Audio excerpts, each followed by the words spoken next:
प्रिय साथियों, वंदे मातरम।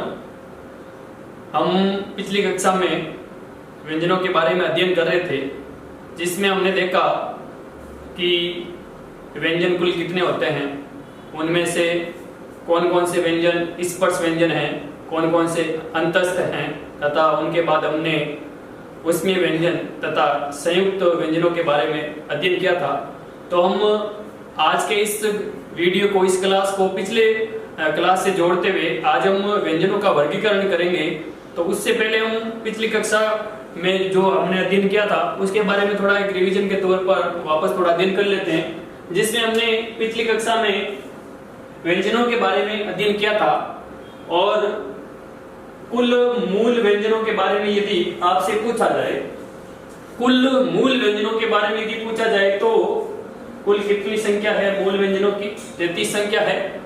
आज के इस व्यंजनों के वर्गीकरण को हम कंप्लीट करके आगे आने वाली क्लास में हम पूर्ण रूप से स्वर कितने हैं, व्यंजन कुल कितने हैं, वर्ण कुल कितने होते हैं, हिंदी भाषा देवनागरी में लिखित कुल वर्ण कितने हैं, मानकीकृत वर्ण कितने हैं, तो उनके बारे में हम विस्तार से अध्ययन करेंगे। उससे पहले थोड़ा व्यंजनों के बारे में वापस रिवीजन के तौर पर पढ़ के आगे हम व्यंजनों का वर्गीकरण करते हैं। पिछली कक्षा में हमने जाना था प्रिय साथियों कि व्यंजन में यदि प्रश्न पूछ ले कुल मूल व्यंजन कितने होते हैं, 33। हम स्पेशली आने वाली क्लास में अच्छे से अध्ययन करेंगे। हमने पिछली कक्षा में देखा था कि इधर तो हमने बनाया था वर्ग, क्या बनाया था? वर्ग बनाया था। और इधर जो हमने देखा था उन सभी को वर्ग के साथ सभी को हमने क्या बनाया था? वर्ण बनाया था, जिसमें हमने देखा था कि क वर्ग, कौन सा वर्ग? क वर्ग, च वर्ग, ट वर्ग, त वर्ग तथा प वर्ग। कुल वर्ग कितने? 5। कुल वर्ग कितने प्रिय विद्यार्थियों? 5, जिनमें क वर्ग, च वर्ग, ट वर्ग, त वर्ग तथा प वर्ग। अब आगे हमने अध्ययन किया था कि वर्णों के बारे में जाना था। ये हालांकि सभी वर्ण है, लेकिन ये सब जो वर्ण है ये किस वर्ग के हैं? क वर्ग के हैं। अर्थात हम कह सकते हैं कि ये घर का मुखिया है और ये सभी क्या है? सदस्य हैं। हमने पिछली कक्षा में ये जान लिया था। क वर्ग में कुल वर्ग कितने हो गए? 5 हो गए। उसी प्रकार च वर्ग में कुल वर्ण 5, ट वर्ग में 5। इस प्रकार से हमने अध्ययन किया था कि क से लेकर म तक, क वर्ण से लेकर म तक, अर्थात क वर्ग, च वर्ग, ट वर्ग, त वर्ग तथा प वर्ग। कहने का मतलब कुल 5 वर्ग हो गए, जिनमें पहला क वर्ग, दूसरा च वर्ग, तीसरा ट वर्ग, चौथा त वर्ग और अंतिम 5वां प वर्ग। वर्ग तो कुल कितने हो गए? 5 वर्ग हो गए। तथा क से लेकर म तक 5 वर्ग में 5 वर्णों को शामिल करते हुए हमने कुल संख्या बना दी 25। कितनी बना दी थी? 25 बना दी थी। अर्थात कहने का मतलब क से लेकर म तक कुल वर्णों की संख्या कितनी हो गई? 25 हो गई। तथा जब क व्यंजन से लेकर म व्यंजन तक यदि हम किसी भी व्यंजन का जब उच्चारण करें तो ये उच्चारण के साथ मुख के किसी न किसी अंग को क्या करता है? स्पर्श करता है। इसीलिए इसका नाम हमने क से लेकर म तक 25 वर्णों को शामिल करते हुए हमने इन वर्णों को, इन व्यंजनों को हमने क्या नाम दे दिया था? स्पर्श व्यंजन। क्या नाम दे दिया था हमने? स्पर्श व्यंजन। प्रिय विद्यार्थियों, जब हम संधि टॉपिक, संधि प्रकरण पढ़ेंगे उस समय व्यंजन संधि का जब हम अध्ययन करेंगे तो उस समय आप थोड़ा अभी से ध्यान दे दे तो आपकी व्यंजन संधि यहीं से कंप्लीट हो जाती है, क्योंकि हम बार बार बात करेंगे वर्ग का, क वर्ग का तीसरा वर्ण, चौथा वर्ण, त वर्ग का तीसरा वर्ण, चौथा वर्ण। तो आप आराम से बता सकते हैं। तो आप आराम से देखें, वर्ग हो गया क वर्ग, क वर्ग का पहला वर्ण क हो गया, ख हो गया, दूसरा, तीसरा ग हो गया। इस प्रकार से क से लेकर म तक कुल वर्ण कितने हो गए? 25 हो गए। और 25 वर्णों को या 25 व्यंजनों को हमने क से म तक एक नाम दे दिया। क्या नाम दे दिया? स्पर्श व्यंजन नाम दे दिया। उसके बाद हमने जाना था य, र, ल और व।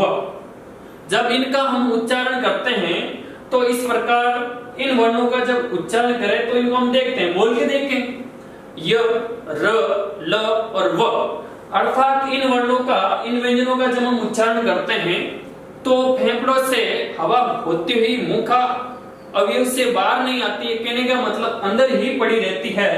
तो इन्हें हमने नाम दे दिया था एक अंतस्थ व्यंजन। क्या नाम दे दिया था हमने? अंतस्थ व्यंजन। अंतः का मतलब होता है अंदर, और इसका मतलब स्थित ही, अर्थात अंदर ही हवा रहती है। और हमने आगे देखा स, स, स और ह, चार वर्ण। इन चार वर्णों को या व्यंजनों को जब हम उच्चारित करते हैं या बोलते हैं तो जीभ रगड़ती हुई, अर्थात जीभ पर वायु रगड़ती हुई बाहर आती है, तो उसके साथ ऊष्मा बाहर आती है। अर्थात कहने का मतलब जब इन चार वर्णों का स, स, स और ह, इन चार वर्णों का जब हम मुख अवयव से उच्चारित करते हैं, चार वर्णों को उच्चारण करते हैं, तो इनके साथ रगड़ते हुए होने के कारण, ऊष्मा बाहर आने के कारण इन्हें हम ऊष्मीय व्यंजन की संज्ञा देते हैं। किसकी संज्ञा देते हैं? ऊष्मीय व्यंजन। अर्थात इनका नाम क्या हो गया? ऊष्मीय व्यंजन हो गया। क से म तक कुल 25 वर्ण स्पर्श व्यंजन, य, र, ल, व अंतस्थ व्यंजन, स, स, ह, इनको हमने नाम दे दिया ऊष्मीय व्यंजन। उसके बाद हमने कुल चार वर्णों को और जाना था, जिनमें हमने देखा था कि ये जो चार वर्ण है अक्ष, तर, ज्य और श, इनको हमने नाम दिया था संयुक्त वर्ण या संयुक्त अक्षर। संयुक्त वर्ण या संयुक्त अक्षर थोड़ा सा अध्ययन कर लेते हैं, उसके बाद हम व्यंजनों का वर्गीकरण के बारे में अध्ययन करते हैं। अक्षर जो ध्वनि है ये दो ध्वनियों से मिलकर बना है। कहने का मतलब क तथा स, और स भी कौन सा है ये ध्यान करें। स, इसको भी हम स उच्चारण करेंगे, इसका भी स उच्चारण करेंगे तथा इसका भी स उच्चारण करेंगे। लेकिन इन तीनों का जो मूल उच्चारण स्थान है वो तीनों का भिन्न भिन्न है। देखें, ये जो स है जिसे आप सलजम वाला बोलते हैं, ये जो स है ये तालु से उच्चारित होता है। कहां से? तालु से। इसलिए इस स को तालव्य स कहा जाता है। कौन सा स कहा जाता है? तालव्य। और ये जो स है जिसे आप षटकोण से प्रदर्शित करते हैं, उच्चारित करते हैं स, ये जो स है जब इसका उच्चारण करते हैं तो जीभ मसड़ों को टच करती हुई ये व्यंजन मुखा अवयव से बाहर आते हैं, अर्थात उच्चारित होते हैं। तो ये मसड़ों को टच करते, अर्थात मुर्दा को टच करते हैं, उसके बाद उच्चारित होते हैं। तो ये जो स आपका षटकोण वाला है, यह स किस प्रकार का हो जाएगा? मूर्धनी सकार। इसे हम तालव्य सकार कह सकते हैं, इसको मूर्धनी सकार की संज्ञा दे सकते हैं। तथा ये जो आपका सड़क वाला स, इस स का जब उच्चारण हो तो जीभ दांतों को स्पर्श करती हुई इस व्यंजन का उच्चारण होता है, तो इसे हम कह सकते हैं दंत्य सकार। कौन सा सकार इसे कहा जा सकता है? दंत्य सकार, तालव्य सकार, मूर्धन्य सकार और ये दंत्य सकार। यदि आपसे पूछ लिया जाए अक्ष से जो ध्वनि है ये क तो शामिल है, लेकिन किस स के संयोग से अक्ष ध्वनि का निर्माण होता है? तो ध्यान करें आप, ये कौन सा सकार है? तो मूर्धन्य सकार। कौन सा सकार है? मूर्धन्य सकार। और आपको पता ही है कि अंतिम में जो है ये क्या है? स्वर है, स्वर। अब देखें, क तथा मूर्धन्य सकार का जब मिश्रण हो तो कौन सी ध्वनि बनती है? अक्ष ध्वनि बनती है। उसके बाद हमने देखा था त्र। त्र को जब हम उच्चारण करते हैं त्र, अर्थात त तथा र तथा अ का जब योग हो तो कौन सी ध्वनि का निर्माण होता है? त्र ध्वनि का निर्माण होता है या त्र व्यंजन का निर्माण होता है। तथा उसके बाद हमने एक ध्वनि देखी थी, एक व्यंजन देखा था पिछली कक्षा में। अच्छे से वापस एक बार आप रिवीजन के तौर पर वापस देख लें। ये जो वर्ण है या व्यंजन है, पिछले बीएसटीसी तथा पीटीटी में इस प्रकार का प्रश्न बना हुआ है और पुलिस एसआई में इस प्रकार के प्रश्न बनते हैं, छोटे छोटे प्रश्न, तो आप थोड़ा ध्यान करें। ये जो ध्वनि है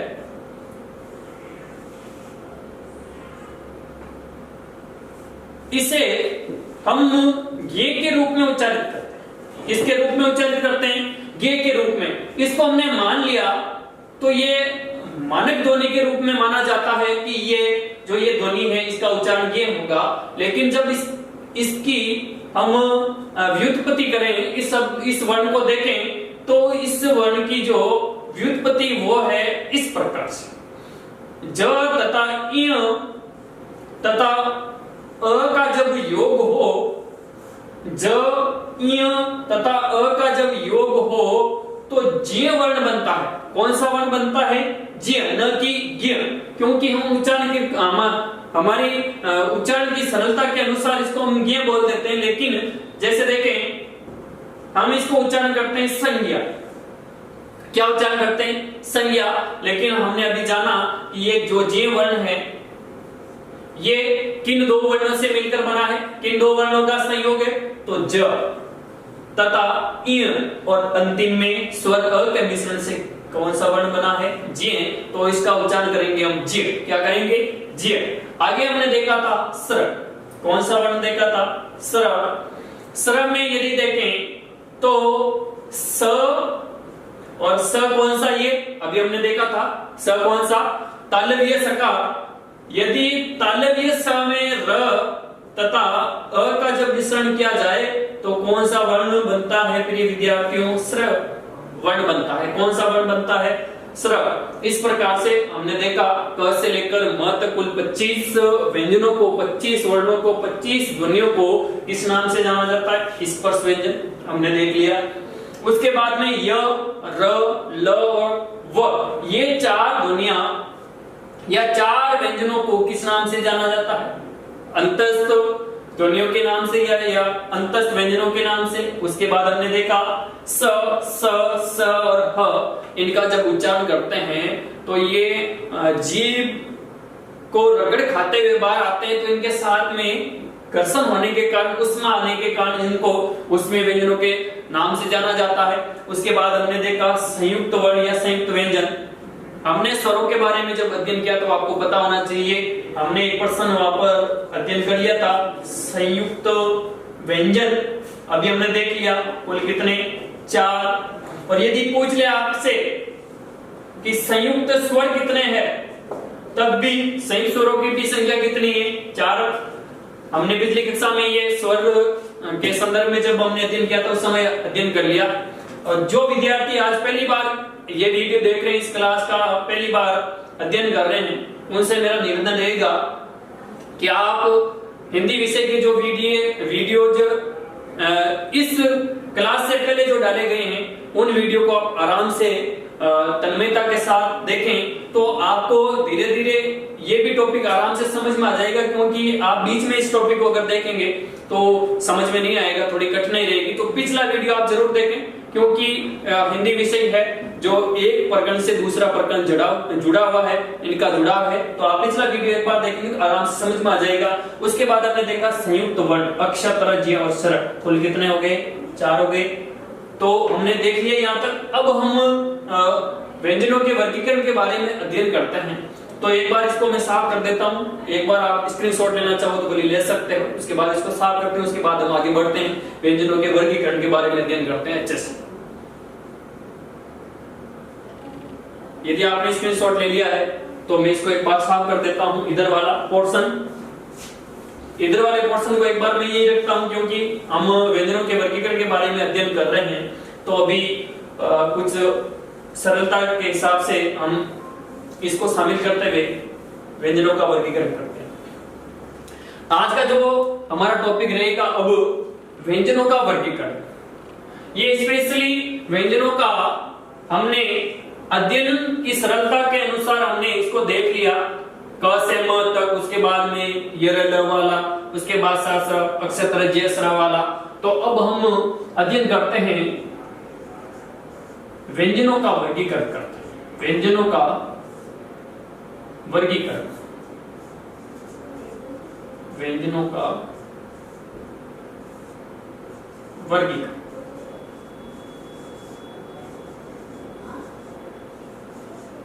व्यंजनों का वर्गीकरण के बारे में अब हम अध्ययन करते हैं, जिसमें पहला जो वर्णों के वर्गीकरण में है वो है प्राण वायु के आधार पर। किसके आधार पर? प्राण वायु के आधार पर। अर्थात हम इन व्यंजनों में जब इनका उच्चारण करते हैं तो मुंह से बाहर निकलने वाली वायु के आधार पर, अर्थात जब हम किसी भी व्यंजन का उच्चारण करते हैं या इन ध्वनियों को जब हम उच्चारित करते हैं तो कुछ व्यंजनों में वायु कम लगती है तथा कुछ वर्णों में वायु अधिक लगती है, या कुछ वर्णों में ध्वनियों में वायु लगती नहीं है। तो हम देखते हैं प्राण वायु के आधार पर, अर्थात मुंह से बाहर निकलने वाली वायु के आधार पर, प्राण वायु के आधार पर, तो इनको हम दो भागों में बांटते हैं। कितने भागों में? दो भागों में, जिनमें पहला है अल्प प्राण तथा दूसरा है महाप्राण। प्रिय विद्यार्थियों, अच्छे से ध्यान दें, अच्छे से समझे आप इस कक्षा को, क्योंकि यहाँ से पटवार लेवल, रीट लेवल तथा पुलिस, एसआई प्रतियोगी परीक्षाओं में, पीटीटी इत्यादि परीक्षाओं में यहाँ से प्रश्न बनने की कवायद रहती, तो आप अच्छे से टॉपिक को समझिए। प्राण वायु के आधार पर जब हम किसी भी व्यंजन का उच्चारण करते हैं तो कुछ व्यंजनों में वायु कम लगती है, प्राण कम लगते हैं, तथा कुछ व्यंजनों में बोलने पर, उनको उच्चारण करने पर वायु अधिक लगती है, प्राण ज्यादा लगते हैं। तो पहला है अल्प प्राण। अब इसी नाम से ही पता चल रहा है प्राण अल्प। देखें कि जिन ध्वनियों को, जिन व्यंजनों को बोलने पर वायु या प्राण कम लगे या कम निकले, जैसे अल्प, अल्प का मतलब कम निकले, तथा महाप्राण, महा का मतलब ज्यादा कह सकते हैं, अधिक कह सकते हैं या ज्यादा कह सकते हैं, अर्थात जिन ध्वनियों को बोलने में वायु अधिक निकले या प्राण अधिक निकले, ज्यादा निकले, तो उन्हें कहेंगे हम महाप्राण। अब देखिए इनमें से हम देखते हैं कि कौन कौन सी ध्वनियों का उच्चारण करने पर उनमें समय कम लगता है या प्राण कम लगते हैं, तथा किन ध्वनियों को उच्चारित करने पर समय या वायु या प्राण अधिक लगते हैं, तो हम इनको देखते हैं अल्प प्राण। अब देखिए इसको समझने के लिए अल्प का मतलब कम या थोड़े से, अल्प का मतलब कम या थोड़े से। अब देखें इसको सिर्फ समझने के लिए, सरलता के लिए हम थोड़ा सरलता के माध्यम से समझने की कोशिश करते हैं। अल्प, देखो हिंदी वर्णमाला में यदि हम वर्णों का अध्ययन करें तो सबसे पहले अवर्ण को पढ़ते हैं। किसको पढ़ते हैं? अवर्ण को पढ़ते हैं। अवर्ण को मैं यहाँ पर 1 नंबर दे दूं। क्या नंबर दे दूं? 1 नंबर दे दूं, सिर्फ समझने के लिए, बाकी कुछ नहीं। अब देखिए अवर्ण को मैंने यहाँ पर 1 नंबर दे दिया। अब देखिए ल, इसको छोड़ते हैं एक बार। देखिए अभी हमने दिन क्या था, वर्ग जाना था। पहला वर्ग क, दूसरा च, तीसरा ट, चौथा त और पंचम प।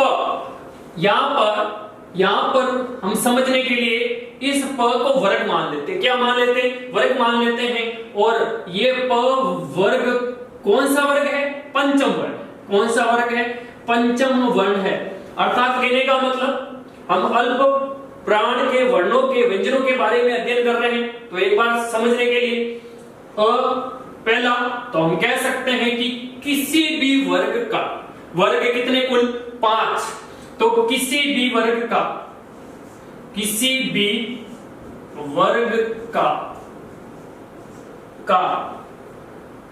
पहला कौन सा वर्ण? पहला। आगे बात समझ लें। अब देखें 1 2 3 अल्प में कुल संख्या कितनी है? 3 है। ध्यान करें प्रिय विद्यार्थियों, अल्प में कुल संख्या कितनी है? 3 है, जिनमें एक आ गया पहला खुद अर्थात किसी भी वर्ग का कौन सा वर्ण, पहला वर्ण, तथा तीसरा वर्ण, कौन सा वर्ण, तीसरा वर्ण, तथा कौन सा वर्ण, पंचम वर्ण। किसी भी वर्ग का पहला, तीसरा तथा पंचम वर्ण। आप देखें इधर कि अल्प अ का मतलब एक हो गया, याद करने के लिए सिर्फ एक हो गया। पहला वर्ण किसी भी वर्ग का, क वर्ग का पहला, च वर्ग का पहला, त वर्ग का, त वर्ग तथा प वर्ग का पहला, अर्थात खुद पहले वर्ण ही क्या कहलाएंगे, अल्प प्राण कहलाएंगे, क्योंकि इनको बोलने में समय क्या लगता है, कम लगता है, प्राण कम लगते हैं, अल्प का मतलब कम। अब देखें 1, 2 तथा 3, कुल संख्या कितनी हुई इन वर्णों की, शब्द में वर्णों की संख्या कुल 3। और आपको पता होना चाहिए 3 किस प्रकार की संख्या है, विषम संख्या है। किस प्रकार की है, विषम संख्या। देखिए एक तरीका इस तरीके से भी आप याद रख सकते हैं, अ का मतलब पहला वर्ण, कौन सा वर्ण, पहला। प का मतलब कौन सा वर्ण, पंचम वर्ण। तो हम कह सकते हैं पहला वर्ण किसी भी वर्ग का तथा पंचम वर्ण। और याद रख सकते हैं कि अल्प में कुल वर्ण कितने हैं, 3 है। कुल कितने वर्ण हैं, तो 3 है। तो कहने का मतलब पहला, तीसरा, पंचम। और ये भी तरीका आप देख सकते हैं कि 3 किस प्रकार की संख्या है, विषम संख्या। किस प्रकार की है, विषम संख्या। तो देखें 1 विषम संख्या है, 3 विषम संख्या और 5 भी विषम संख्या है। अर्थात किसी भी वर्ग की जो विषम संख्याएं है उनको हम क्या कहेंगे, अल्पप्राण कहेंगे। क्या कहेंगे, अल्पप्राण। आराम से समझे, किसी भी वर्ग का, किसी भी वर्ग का कौन सा वर्ण, पहला, तीसरा तथा पंचम वर्ण क्या कहलाते हैं, अल्पप्राण। तथा इसी के साथ में अंतस्थ व्यंजन, कौन से व्यंजन, अंतस्थ व्यंजन। और अंतस्थ व्यंजनों में आपको पता होना चाहिए, यहां पर देखें पहला, तीसरा, पंचम किसी भी वर्ग का, तो यहां पर कुल संख्या कितनी होगी, देखो वर्ग कितने हो गए, 5 हो गए। कुल वर्ग कितने हो गए, 5। और प्रत्येक वर्ग का पहला, तीसरा, पंचम, तो 5 3 15। कुल वर्ग तो ये हो गए 15। तथा इसी के साथ में अंतस्थ, और अंतस्थ को हमने यहां पर जान लिया था। अंतस्थ व्यंजन कौन कौन से, य, र, ल और व। तो मैं यहां थोड़ा सा लिख देता हूं, य, र, ल और व। ये कुल संख्या कितनी हो गई, 4 हो गई। और इसी के साथ में देखो अच्छे से समझने की कोशिश करें, अल्पप्राण में किसी भी वर्ग का पहला, तीसरा, पंचम हो गया, इसके साथ में अंतस्थ व्यंजन हो गया। और जहां पर यदि अंतस्थ व्यंजनों की बात की जाए तो उसके साथ में याद रख लेना सभी स्वर शामिल होते हैं, सभी स्वर इसके साथ में क्या हो जाएंगे, सभी स्वर। और कुल स्वरों की संख्या हमने बात कर ली थी, कितनी कर ली थी, 11 बार कर ली थी। तो यहाँ पर कुल स्वर कितने हो गए, 11। देखिए वापस एक बार अच्छे से समझने के लिए, व्यंजनों के वर्गीकरण में पहला वर्गीकरण जो पढ़ रहे हैं हम किसके आधार पर पढ़ रहे हैं, प्राण वायु के आधार पर, जिनको 2 भागों में बांटा जाता है। पहला है अल्प प्राण तथा दूसरा है महाप्राण। अल्प प्राण में किसी भी वर्ग का पहला, तीसरा तथा पंचम वर्ग को हम क्या नाम देंगे, अल्प प्राण। इसके साथ में अल्प प्राण में कौन कौन सी ध्वनियां, अंतस्थ व्यंजन। कौन कौन सी ध्वनियां, अंतस्थ व्यंजनों में य, र, ल और व, ये किस प्रकार की ध्वनियां हैं, अल्प प्राण। तथा इसके साथ में जहां पर यदि अंतस्थ व्यंजनों की बात करेंगे तो वहां पर कौन शामिल होंगे, साथ में सभी स्वर, 11 स्वर हो गए, जिनमें 15 ये हो गए वर्ग के अनुसार हमने देख लिया, 5 3 15, 4 हो गए अंतस्थ, 11 हो गए, कुल हो गए 30। कुल कितने हो गए, 15 4 19, 19 और 11 30 वर्ण किस प्रकार की ध्वनियां होगी, अल्पप्राण। किस प्रकार की होगी, अल्पप्राण। यहां तक कंप्लीट। आगे हम बात करते हैं महाप्राण की। देखें सरलता के लिए हमने अभी जाना था इस प्रकार से इसका अध्ययन किया, उसी प्रकार इसका अध्ययन करते हैं। महा देख लिया अभी हमने, महा का मतलब ज्यादा या अधिक, जिन ध्वनियों को उच्चारण करने पर प्राण अधिक निकले या समय अधिक लगे।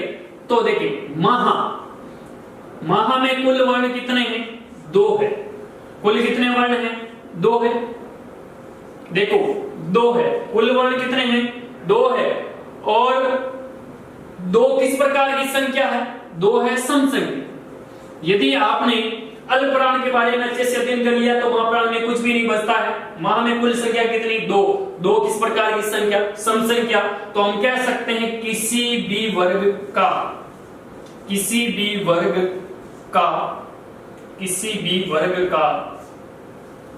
पहला शामिल हो गया, तीसरा शामिल हो गया, पंचम हो गया। तो अब कौन से बचे?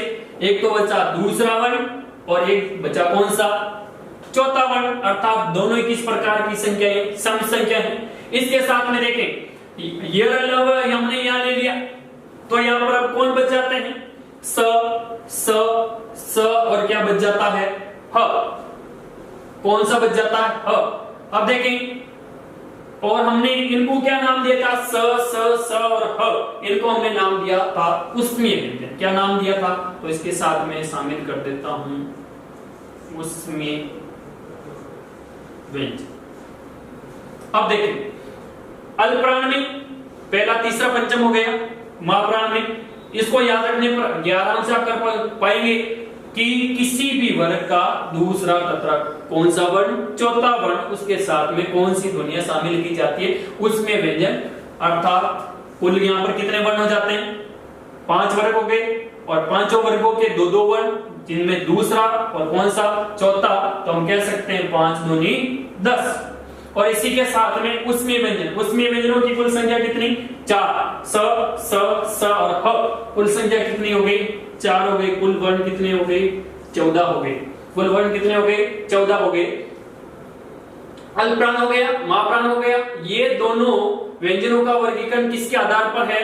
प्राणवायु। ये आपको क्लास परीक्षा में किसी में ये नहीं पूछा जाता, ना इनकी परिभाषा पूछी जाती, सिर्फ इनमें से यही प्रश्न पूछा जाता है कि ये किस प्रकार का वर्ण है? अल्पप्राण है या महाप्राण है? तो आप आराम से अच्छे से यदि ध्यान दिया तो आप अच्छे से इस प्रश्न को आराम से सोल्व कर पाओगे।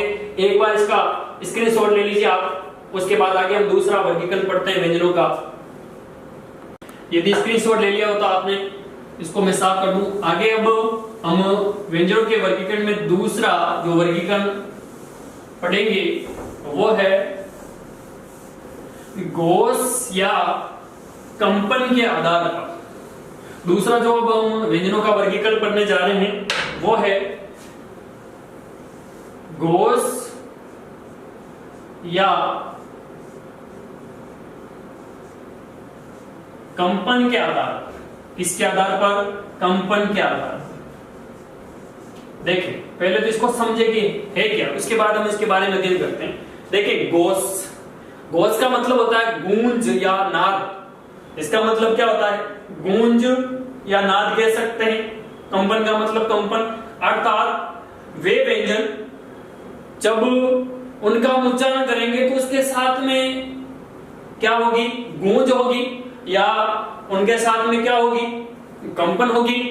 तो उसके आधार पर यदि हम देखें तो इनको दो भागों में बांटा जाता है, जिसमें पहला है अघोष तथा दूसरा है घोष या इसी को सघोष ध्वनियां भी कहा जाता है। सघोष ध्वनियां भी कहा जाता है। एक बार इनको सरलता से समझते हैं। दूसरा जो व्यंजनों का वर्गीकरण हम पढ़ रहे हैं घोष या कंपन के आधार, अर्थात कहने का मतलब जब हम व्यंजनों को बोलेंगे, उनका उच्चारण करेंगे, तो कुछ व्यंजनों की तो बोलने पर आवाज होती है या नहीं होती है। तो उसके आधार पर यदि हम देखें तो पहला है अघोष, कि जिन ध्वनियों को बोलने पर, घोष का मतलब अभी हमने देखा था, घोष का मतलब गूंज होता है। क्या होता है? गूंज होता है। यदि हम इसकी सामान्य व्युत्पत्ति देखें और देखें यहाँ पर यहाँ पर उस उपसर्ग के रूप में प्रयुक्त हुआ है। घोष का मतलब होता तो गूंज होता है। क्या होता है? गूंज या आवाज कह सकते हैं। और उपसर्ग लगने पर इस शब्द का अर्थ हो जाता है कि जिन ध्वनियों को बोलने पर, उच्चारित करने पर आवाज नहीं हो। का मतलब उपसर्ग के रूप में, और जब उपसर्ग किसी भी शब्द के पूर्व में जुड़ता है तो उसका अर्थ देता है नहीं का। किस प्रकार का अर्थ देता है? नहीं का। अर्थात ऐसी ध्वनियां, ऐसे व्यंजन जब उनका उच्चारण करते हैं तो उनके उच्चारण में आवाज नहीं होती है या कम होती है या कंपन कम होता है तो उसे हम क्या नाम देंगे? अघोष देंगे। और तथा और गूंज का, यहाँ घोष का मतलब गूंज से है। अब देखो सघोष, पहले शब्दों को समझना बहुत जरूरी है प्रिय विद्यार्थियों, क्योंकि अगर ये आपको शब्द समझ में आ जाएंगे, इनका शाब्दिक अर्थ समझ में आ जाएगा, तो आप आराम से ध्वनियों को बता सकते हैं। अब देखें घोष का मतलब क्या हो गया? गूंज हो गया। तथा सघोष, घोष का मतलब गूंज, और ये जो स है ये भी यहाँ पर उपसर्ग के रूप में प्रयुक्त हुआ। जिस प्रकार अ का अर्थ यहाँ पर, अ का अर्थ नहीं, नहीं का मतलब किसी भी शब्द के पूर्व में जब अ उपसर्ग जुड़ता है तो उसका अर्थ क्या देता? नहीं का देता। उसी प्रकार स भी यहाँ पर उपसर्ग के रूप में प्रयुक्त हुआ है। और जब ये स उपसर्ग किसी भी शब्द के पूर्व जुड़ता है तो इसका अर्थ देता है साथ, के साथ या सहित। अर्थात जिन ध्वनियों को हम जब उच्चारित करें, उन ध्वनियों का उच्चारण करें तो गूंज के साथ या गूंज सहित ध्वनियों को उच्चारित किया जाता है तो उसे हम घोष या किस नाम से जानते हैं? अघोष के नाम से जानते। अब इनमें देखते हैं कि कौन कौन सी ध्वनियां हैं जो इनमें शामिल होती है। देखिए बात करें अघोष में। अघोष में किसी भी वर्ग का, किसी भी वर्ग का, किसी भी वर्ग का पहला तथा दूसरा वर्ण, कौन सा वर्ण? पहला तथा दूसरा वर्ण, किसी भी वर्ग की बात कर रहा हूं मैं। वर्ग के कुल कितने? 5 वर्ग हमने देख लिया था। और किसी भी वर्ग का कौन कौन सा वर्ण? पहला तथा दूसरा। जब इन ध्वनियों को हम उच्चारण करते हैं तो इन ध्वनियों को उच्चारण करने पर या तो गूंज कम होगी या नहीं होगी, इनकी अपेक्षा या तो कम होगी या नहीं होगी, या कंपन भी क्या होगा? कम होगा। उनमें कौन कौन सी ध्वनियां हैं? किसी भी वर्ग का पहला और कौन सा? दूसरा। जैसे हम देखें पहला कौन कौन सा? क और ख, च और छ, ट और ठ, त और थ और प और फ। ये जो वर्ग का पहला और दूसरा घोष या कंपन के आधार पर इन दो ध्वनियों को किस में शामिल किया जाता है? अघोष में शामिल किया जाता है। तथा इसी के साथ में यहाँ कुल संख्या आपके हो गई 5 दूनी 10, और इसके साथ में स स स, अर्थात तीनों सकार। तीनों सकार भी किस प्रकार के वर्ण हैं? तो अघोष ध्वनियां हैं या अघोष वर्ण हैं। तो इनकी संख्या कुल कितनी हो गई? 3। कुल कितनी संख्या हो गई? 13। अघोष ध्वनियां कितनी हैं? 13। यदि प्रश्न पूछ लिया जाए, इस प्रकार का प्रश्न नहीं आता फिर भी आप ध्यान करें। अघोष कुल ध्वनियां कितनी हो गई? 13, जिनमें किसी भी वर्ग का कौन सा वर्ण? पहला तथा दूसरा। पहला तथा दूसरा अघोष ध्वनियां तथा इसके साथ में कौन? स स स, ये किस प्रकार की अघोष ध्वनियां। अब आगे हम देखते हैं घोष ध्वनियों में कौन कौन सी ध्वनियां शामिल होती है। तो देखें कि किसी भी वर्ग का, किसी भी वर्ग का कौन कौन बच गए? यहां पर तीसरा बच गया, चौथा बच गया, पंचम वर्ण बच गया। 3 तो ये वर्ण बच गए। और इसके साथ में देखें ऊष्म व्यंजन हमने यहां पर ले लिए स स और ह, तो इसमें एक वर्ण बच गया ह। स स स, ये तीनों ध्वनियां अघोष हैं, लेकिन ह जो ध्वनि ये किस प्रकार की है? सघोष है। अब देखें आगे, इसके साथ में हमने ले लिया स्पर्श व्यंजनों में से शामिल कर लिया दोनों में। उसके बाद हमने ऊष्मी व्यंजन में से ले लिया दोनों में। कौन सा बच गया? अंतस्थ व्यंजन।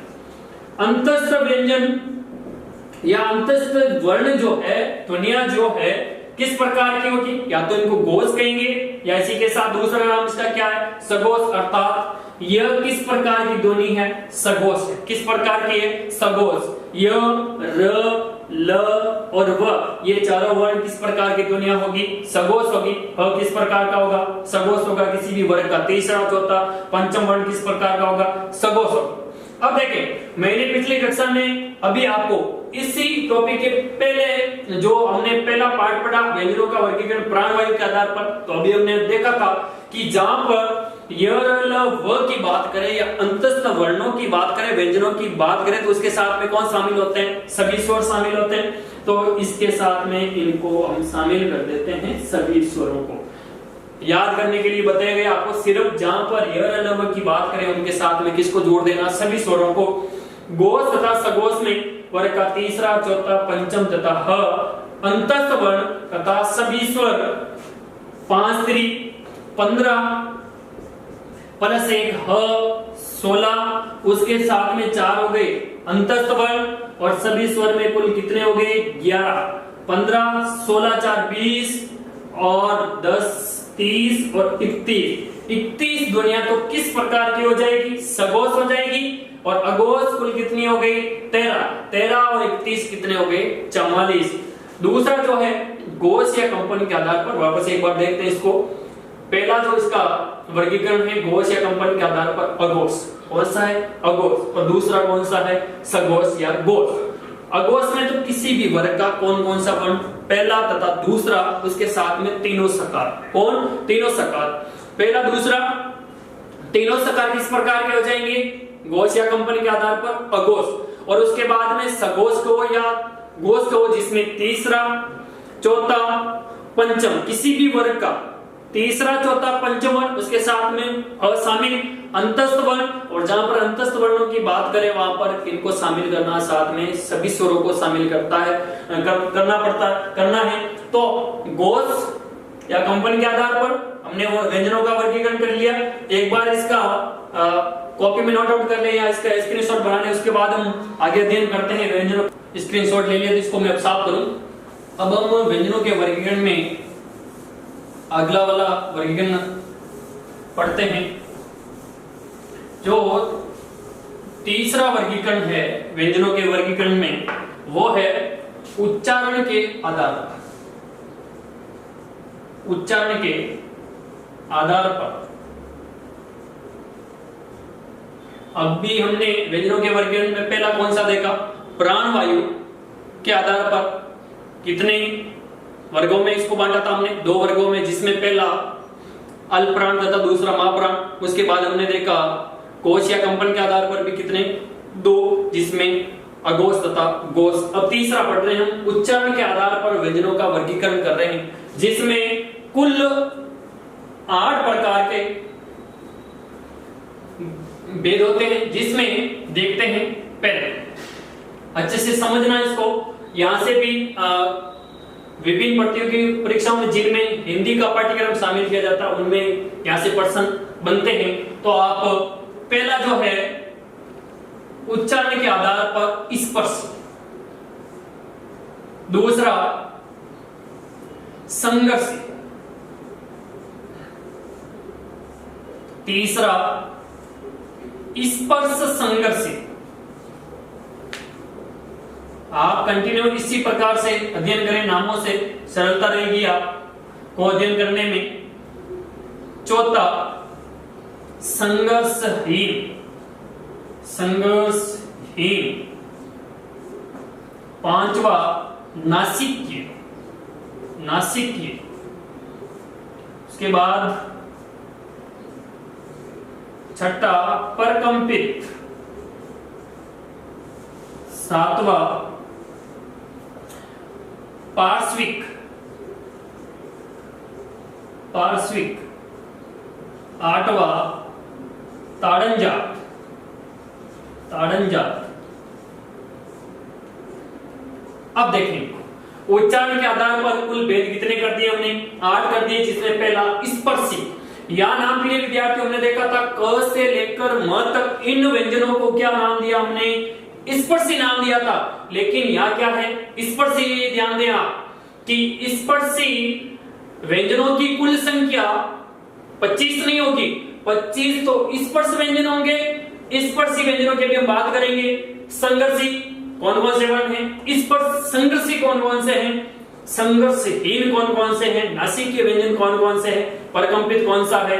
पार्श्विक तथा ताड़नजात। ये किसके आधार पर व्यंजनों का वर्गीकरण है? उच्चारण के आधार पर। अब देखो स्पर्श की बात कर, स्पर्शी व्यंजनों की बात करते हैं उच्चारण के आधार पर। स्पर्श व्यंजनों की संख्या तो कुल कितनी है? 25 है। लेकिन यदि स्पर्शी व्यंजनों की संख्या यदि आपसे पूछा जाए तो कुल 16 ही है। कितनी है? 16 है। अब देखें, आप अच्छे से समझना इनको। स्पर्शी व्यंजनों में कौन कौन सी ध्वनियां शामिल की जाती है, जिसमें देखें क वर्ग, या बात करूं च वर्ग, ट वर्ग, त वर्ग और प। ये हमने 5 वर्ग के बारे में अध्ययन किया था। अभी हमने देखा था प वर्ग तक हमने देखा, क से लेकर प वर्ग तक कुल कितने वर्ग थे? 5 वर्ग थे। और यदि हम एक अंतिम पंचम वर्ण को शामिल नहीं करें तो कुल कितने वर्ण बचते हैं? 20 बचते हैं। कितने बचते हैं? देखिए एक बार अच्छे से समझे आप कि 25 वर्णों को तो हमने नाम दिया था स्पर्श। क्या नाम दिया था? स्पर्श व्यंजन। हम किसी सभी वर्गों के पंचम वर्ण को एक बार छोड़ रहे हैं तो कुल पीछे संख्या कितनी बच गई? 20। हम पंचम वर्ण को छोड़ रहे हैं तो 20 बच गई पीछे। और उसके बाद एक वर्ग को शामिल नहीं किया जाता है स्पर्शी व्यंजनों में, जिनमें च वर्ग को शामिल नहीं किया जाता है। तो हम देखो 5 यहां हमने पहले छोड़ दी, 20 बच गए, और 4 इनको छोड़ते हैं तो कुल संख्याएं कितनी बच जाती हैं पीछे? 16। तो स्पर्शी व्यंजनों की संख्या कुल 16 है, लेकिन स्पर्श व्यंजनों की संख्या कुल कितनी है? तो 25 है। तो देखें क से लेकर 4 वर्ण क वर्ग के यहां तक च वर्ग के शामिल नहीं किए, तथा ट वर्ग के 4 वर्ण, उसी के साथ में त वर्ग के 4 वर्ण तथा प वर्ग के 4 वर्ण। 4 इसके 4 8 और 8 और 8 16 वर्ण किस प्रकार के हो गए? स्पर्शी व्यंजन, अर्थात उच्चारण के आधार पर व्यंजनों का वर्गीकरण कर रहे हैं। जिसमें पहला पढ़ रहे हैं स्पर्शी। कौन सा पढ़ रहे हैं? स्पर्शी, जिसमें च वर्ग के 4 वर्णों को शामिल नहीं किया जाता है। कुल वर्ग कितने बच गए? 4। और चारों वर्गों के 4 वर्ण, क वर्ग के 4 वर्ण, ट वर्ग के 4 वर्ण, त वर्ग के 4 वर्ण, प वर्ग के 4 वर्ण, कुल कितने वर्ण? 16। किस प्रकार के? स्पर्श। अर्थात दूसरा हम पढ़ रहे हैं संघर्ष। कौन सा पढ़ रहे हैं? संघर्ष। जो हमने यहां पर च वर्ग को छोड़ दिया वो किस में आ जाएगा? संघर्षी में आ जाएगा। किस में आ जाएगा? संघर्षी में आ जाएगा आपके स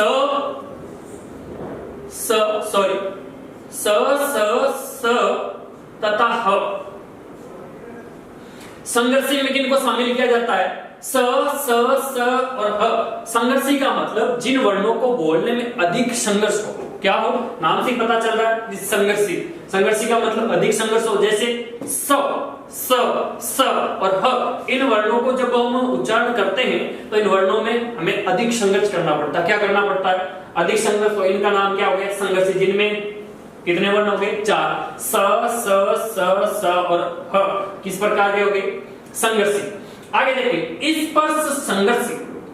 संघर्षी तो आपके सामने है, और स्पर्श में कौन से बच गए थे? यहाँ पर च वर्ग के 4 वर्ण, च वर्ग के 4 वर्ण, च वर्ग के 4 वर्ण, ये किसमें शामिल हो जाएंगे? स्पर्श। नाम क्या है? स्पर्श संघर्षी। स्पर्श और संघर्षी, और संघर्षी में कौन हो जाएंगे शामिल? स और ह। देखो ये जो वर्ण है संघर्षी भी है और स्पर्श संघर्षी में भी इनको शामिल किया जाता है। देखिए स्पर्शी में कुल संख्या कितनी हो गई? 16 हो गई। संघर्षी में कुल 4, स्पर्श संघर्षी में 4 और 4 कितनी हो गई? 8। अब देखो संघर्ष ही कि वे ध्वनियां जिनको उच्चारण करने पर संघर्षहीन, इनका मतलब कमी, अर्थात किसकी कमी? संघर्ष की। अर्थात जिन ध्वनियों को बोलने में कोई भी संघर्ष नहीं किया जाए, ऐसी कौन सी ध्वनियां? तो इनमें कुल ध्वनियां कितनी? 2। यहां से प्रश्न बनता है, थोड़ा ध्यान करें आप। संघर्षहीन में कुल ध्वनियां कितनी है? तो 2। और वो ध्वनियां है कौन कौन सी? तो देखें, एक तो है य तथा व। ये दो जो ध्वनियां है य तथा व, इनको संघर्षहीन भी कहा जाता है तथा इन ध्वनियों को अर्ध स्वर भी कहा जाता है। क्या कहा जाता है? अर्ध स्वर। अब ये नाम कैसे दिए? नामकरण हुआ इसका य। ये इन ध्वनियों का जब हम उच्चारण करें तो इन ध्वनियों का उच्चारण करने पर स्वरों की तरह ये सीधे मुखा अवयव के किसी अवयव को स्पर्श न करते हुए सीधे बाहर आ जाते हैं, उच्चारित हो जाते हैं। अर्थात इनको अर्ध स्वर के नाम से भी जाना जाता है। अर्थात इनका उच्चारण करने पर ये स्वरों के समान सीधे उच्चारित हो जाते हैं, तो इन्हें अर्ध स्वर तथा इनमें कोई संघर्ष नहीं किया जाता, तो इनको हमने क्या नाम दे दिया? संघर्षहीन। जिनमें कौन सी ध्वनियां हैं? य तथा व। ये किस प्रकार की ध्वनि हो जाएगी? संघर्षहीन। प्रश्न पूछ लिया जाता है य स निम्न में से अर्ध स्वर ध्वनि है या अर्ध स्वर व्यंजन है, तो कौन सा हो जाएगा? ये, क्योंकि ये स और ये स किस प्रकार की ध्वनि है? संघर्षी है। किस प्रकार की? संघर्षी। तो इस प्रकार से आपके यदि सामने प्रश्न आ जाए तो आप आराम से कर सकते हैं कि ये व किस प्रकार की हो जाएगी? संघर्षी। अब बात करते हैं नासिक की। यहां हमने अध्ययन कर लिया क वर्ग का पहला, दूसरा, तीसरा, चौथा, पंचम। अब हम पंचम वर्ण की बात करते हैं। इधर देखें, ये जो किसी भी वर्ग का जो पंचम वर्ण है, इसका उच्चारण क्या? उच्चारण नाक से होता है। कहां से होता है? नाक से। तो इन्हें हम कहेंगे नासिक्य व्यंजन। क्या कहेंगे? नासिक्य व्यंजन। इनको हम अच्छे से जब हम उच्चारण स्थान पढ़ेंगे तो अच्छे से हम पढ़ेंगे। एक बार यहाँ पर व्यंजनों के वर्गीकरण के तौर पर हम अध्ययन कर रहे हैं। नासिक्य व्यंजन किसी भी वर्ग का पंचम वर्ण। कौन सा वर्ण? पंचम वर्ण, जिसमें अंग,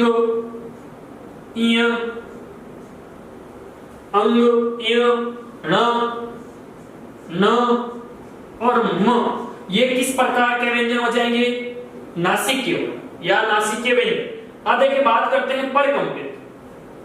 परकंपित का मतलब ऐसा कौन सा वर्ण है जब हम उसका उच्चारण करें तो हमारे शरीर में कंपन होता है। क्या होता है? कंपन।